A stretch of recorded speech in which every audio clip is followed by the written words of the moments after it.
Hello YouTube, Sharps1874 here, back at the reloading bench. I want to talk a little bit more about, go into a little bit more detail about the Sizer lubricator. I showed a little bit of that in my last video, and I decided, I really wasn't going into enough detail to help anybody out who wants to get into casting bullets and sizing them and putting lube on them. So I decided I wanted to, I'd cast these bullets. These are for my 45 Colt, and they have not been sized, and obviously you see there's no lube. Now the tricky part of when you lube a bullet is, I've got, so here's 4 different bullets. See if I can hold them.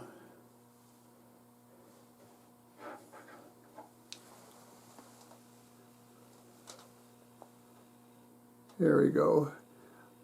All different sizes, and probably if we do it one at a time it'll be a little bit easier. But inside the Sizer lubricator, and I have an RCBS original model. Now they have the Lube-a-Matic 2.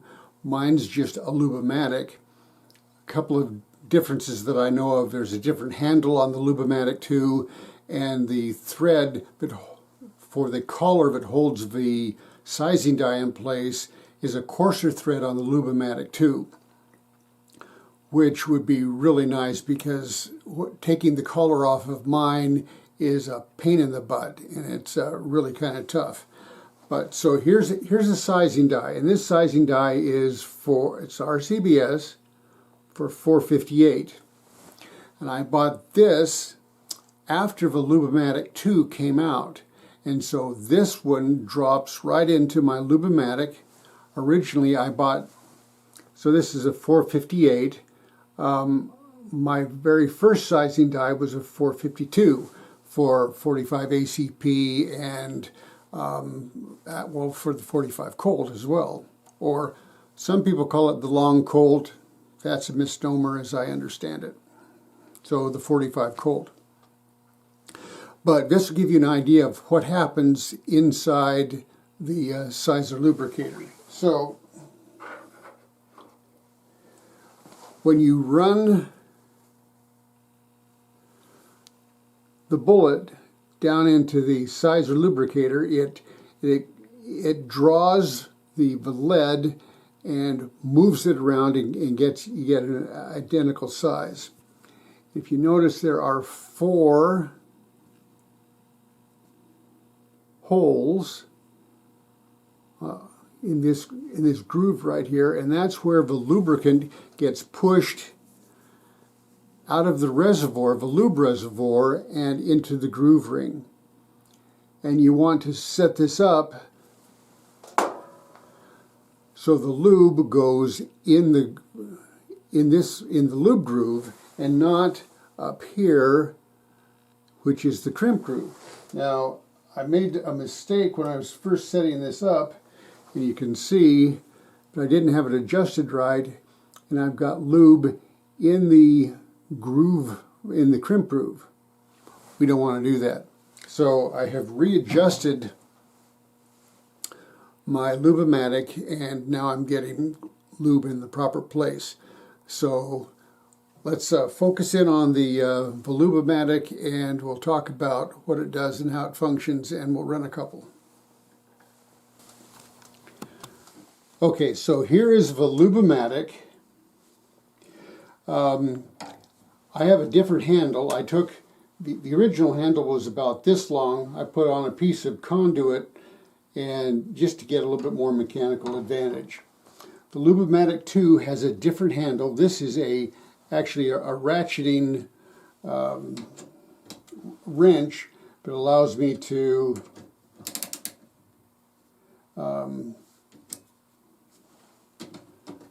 turn it and get lube in and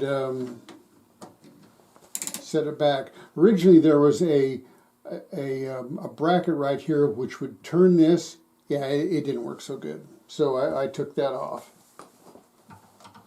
Okay, this is the locking collar that holds the sizing die down into the reservoir.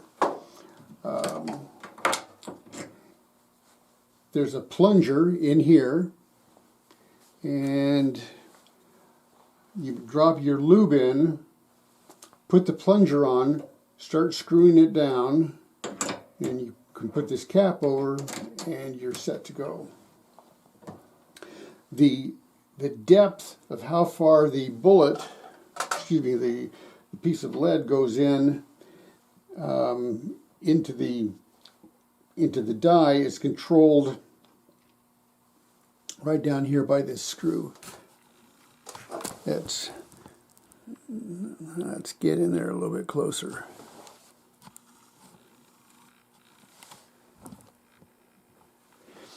So you can adjust this screw, and when this comes down, you can see where the die stops right there at the top of that screw. And we'll take it back out. You give it about a quarter of a turn. Raise it up.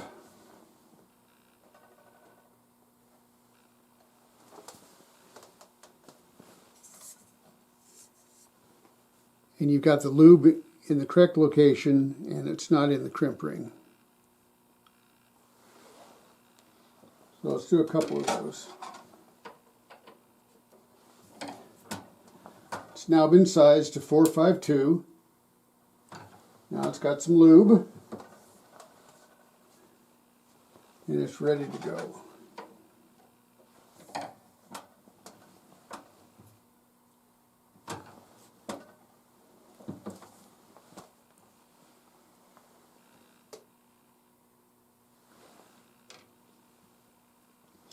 Now, what gets interesting is when you do a, see if I can get, let me just turn that light off. When you do a bullet but has 3 crimp rings, you've got to get that so it pushes far enough down in to be sized, and it needs to be sized to someplace around where the ogive is. Be pushed down, but then you have to make sure that you adjust the depth so the lube coming out of these 4 holes fills up these cavities, the lube grooves in the bullet.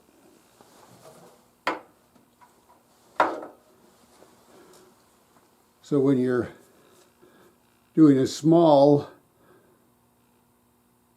bullet next to a large one, there can be some adjustment that you have to worry about.